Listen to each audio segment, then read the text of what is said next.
Welcome to Poetry Beyond the Buzz.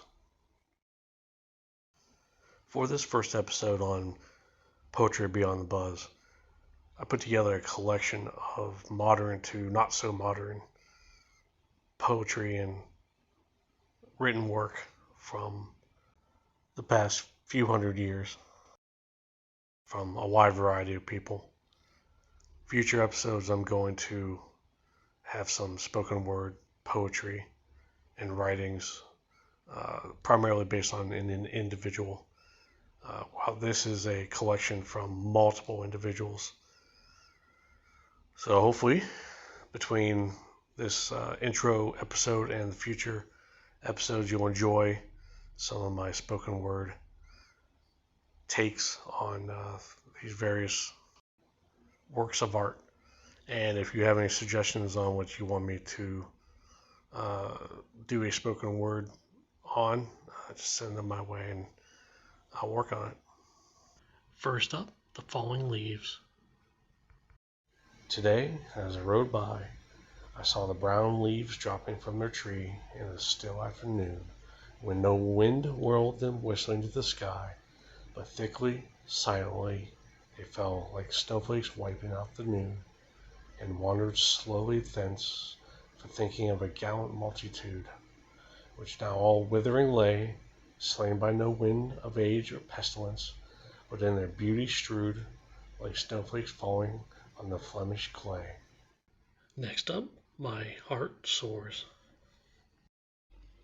The beauty of the trees, the softness of the air, the fragrance of the grass speaks to me. The summit of the mountain, the thunder of the sky, the rhythm of the sea speaks to me. The faintness of the stars, the freshness of the morning, the dewdrop on the flower speaks to me. The strength of fire, the taste of salmon, the trail of the sun, and the life that never goes away, they speak to me, and my heart soars. Up next, the rainy day. The day is cold and dark and dreary. It rains and the wind is never weary. The vine still clings to the moldering wall, but at every gust the dead leaves fall, and the day is dark and dreary. My life is cold and dark and dreary. It rains and the wind is never weary. My thoughts still cling to the moldering past, but the hopes of youth fall thick in the blast, and the days are dark and dreary. Be still, sad heart, and cease repining. Behind the clouds is the sun still shining. Thy fate is the common fate of all, and to each life some rain must fall. Some days must be dark and dreary. Up next, the tiger. Tiger, tiger, burning bright in the forests of the night, what immortal hand or eye could frame thy fearful symmetry? In what distant deeps or skies burnt the fire of thine eyes? On what wings dare ye aspire? What the hand dare seize the fire?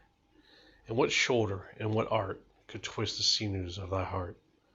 And when thy heart began to beat, what dread hand and what dread feet? What the hammer, what the chain, and what furnace was thy brain? What the anvil, what dread grasp dare its deadly terrors clasp? When the stars threw down their spears and watered heaven with their tears, did he smile his work to see? Did he who made the lamb make thee? Tiger, tiger, burning bright in the forests of the night, what immortal hand or eye dare frame thy fearful symmetry? Up next, the lamb. Little lamb, who made thee? Dost thou know who made thee? Gave thee life, and bid thee feed by the stream and over the mead? Gave thee clothing of delight, softest clothing, woolly bright? Gave thee such a tender voice, making all the vales rejoice? Little lamb, who made thee? Dost thou know who made thee? Little lamb, I'll tell thee. Little lamb, I'll tell thee. He is called by thy name, for he calls himself a lamb. He is meek and he is mild, and he became a little child. I a child, and thou a lamb, we are called by his name. Little lamb, God bless thee. Little lamb, God bless thee. Up next, the little land. When at home alone I sit, and am very tired of it, I have just to shut my eyes, to go sailing through the skies, to go sailing far away, to the pleasant land of play, to the fairy land afar, where the little people are, where the clover tops are trees, and the rain pools are the seas, and the leaves, like little ships, sail about on tiny trips, and above the daisy tree, through the grasses high overhead, the bumblebee hums and passes. In that forest, to and fro, I can wander, I can go, see the spider and the fly, and the ants go marching by, carrying parcels with their feet down the green and grassy street. Up next, my shadow. I have a little shadow that goes in and out with me, and what could be the use of him is more than I can see. He is very, very like me, from the heels up to the head, and I see him jump before me when I jump into my bed. The funniest thing about him is the way he likes to grow. Not at all like proper children, which is always very slow. For he sometimes shoots up taller, like an India rubber ball, and he sometimes gets so little that there's none of him at all. He hasn't got a notion of how children ought to play, and can only make a fool of me in every sort of way. He stays so close beside me, he's a coward, you can see. I think shame to stick to Nursey as that shadow sticks to me.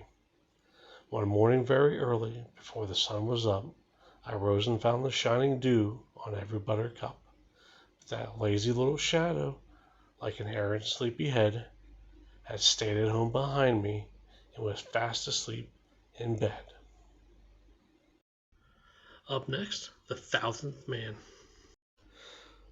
One man in 1,000, Solomon says, will stick closer than a brother, and it's worthwhile seeking him half your days if you find him before the other.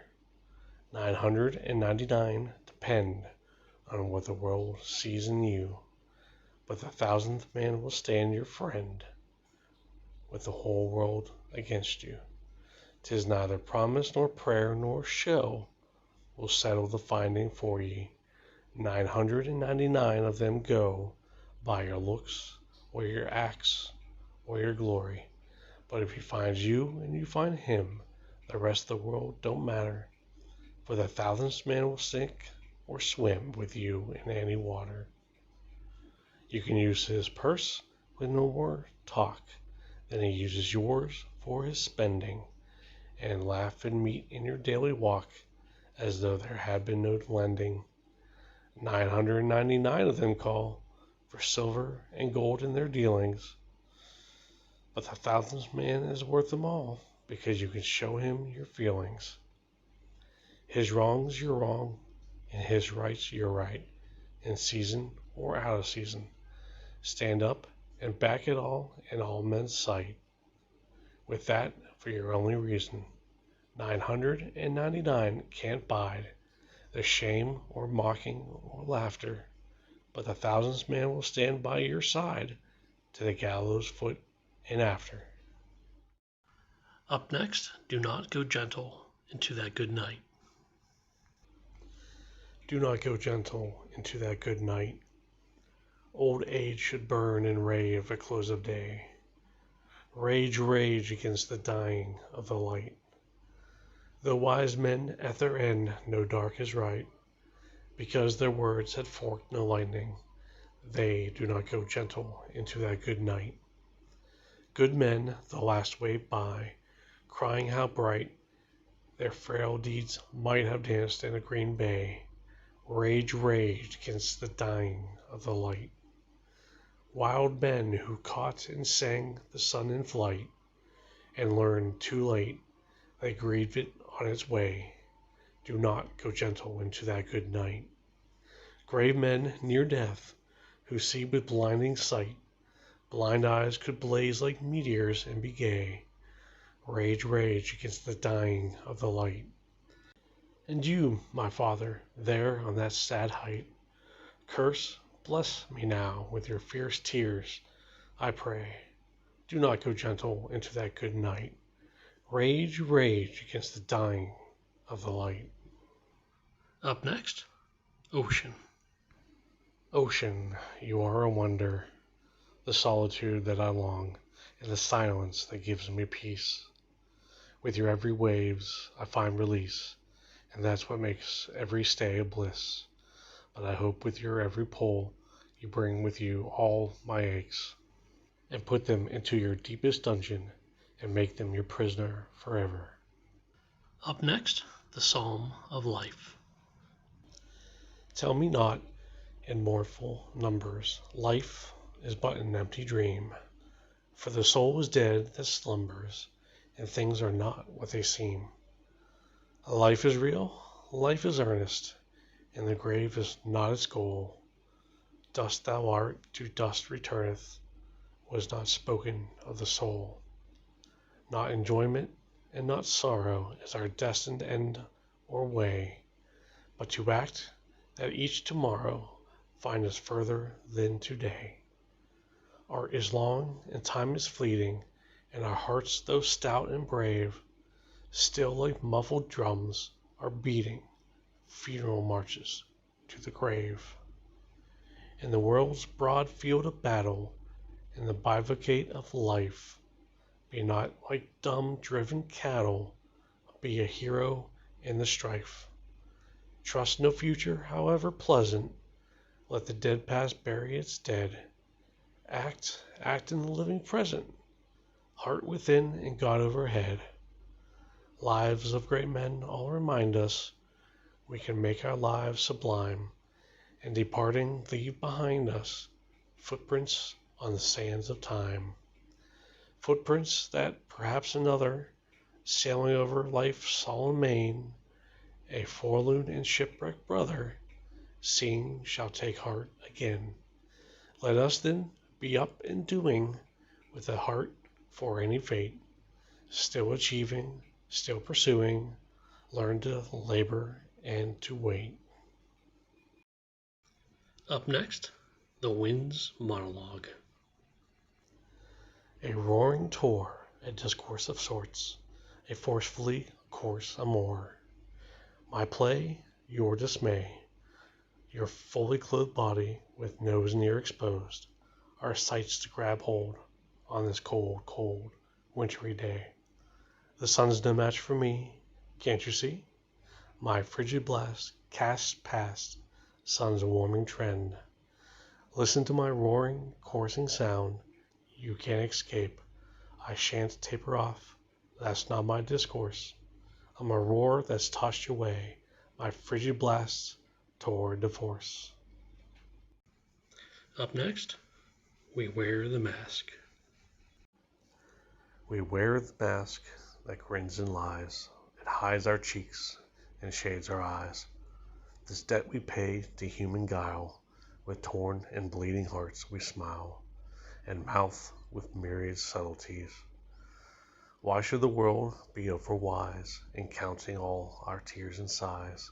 Nay, let them only see us while we wear the mask. We smile, but O great Christ, our cries to thee from tortured souls arise. We sing, but oh the clay is vile beneath our feet and long the mile. But let the world dream otherwise, we wear the mask. Up next, Acquainted with the Night. I have been one acquainted with the night. I have walked out in rain and back in rain. I have outwalked the furthest city light. I have looked down the saddest city lane. I have passed by the watchman on his beat, and dropped my eyes, unwilling to explain. I have stood still and stopped the sound of feet, when far away an interrupted cry came over houses from another street, but not to call me back or say goodbye. And further still, at an unearthly height, a luminary clock against the sky proclaimed the time was neither wrong nor right. I had been one acquainted with the night. Up next, trees. I think that I shall never see a poem lovely as a tree whose hungry mouth is pressed against the earth's sweet flowing breast, a tree that looks at God all day and lifts her leafy arms to pray, a tree that may in summer wear a nest of robins in her hair, upon whose bosom snow has lain, whose intimately lives with rain. Poems are made by fools like me, but only God can make a tree. Up next, love after love. The time will come when, with elation, you will greet yourself arriving at your own door, in your own mirror, and each with a smile at the other's welcome, and say, "Sit here, eat." You will love again the stranger who was yourself. Give wine, give bread, give back your heart to itself, to the stranger who has loved you all your life, whom you ignored, for another who knows you by heart. Take down the love letters from the bookshelf, the photographs, the desperate notes, peel your own image from the mirror. Sit, feast on your life. Up next, no man is an island. No man is an island, entire of itself. Every man is a piece of the continent, a part of the main. If a clod be washed away by the sea, Europe is the less, as well as if a promontory were, as well as if a manor of thy friends or of thy own were. Any man's death diminishes me, because I am involved in mankind, and therefore never send to know for whom the bell tolls. It tolls for thee. Up next, Wallflower. Shrinking in a corner, pressed into the wall, do they know I'm present? Am I here at all? Is there a written rule book that tells you how to be? All the right things to talk about that everyone has but me? Slowly I am withering, a flower deprived of sun, longing to belong to somewhere or someone. Up next, and last, do not stand at my grave and weep. Do not stand in my grave and weep. I am not there. I do not sleep. I am 1,000 winds that blow. I am a diamond glints on snow. I am the sunlight on ripened grain. I am the gentle autumn rain. When you awaken in the morning's hush, I am the swift uplifting rush of quiet birds in a circled flight. I am the soft stars that shine at night. Do not stand at my grave and cry, I am not there. I did not die. Up next, Harlem. What happens to a dream deferred? Does it dry up like a raisin in the sun? Or fester like a sore and then run? Does it stink like a rotten meat? Or crust and sugar over like a syrupy sweet? Maybe it just sags like a heavy load. Or does it explode? Up next, a piece from the Charge of the Light Brigade. Cannon to right of them, cannon to left of them, cannon in front of them, volleyed and thundered, stormed at with shot and shell, boldly they rode and well, into the jaws of death, into the mouth of hell, rode the 600. Till next we meet.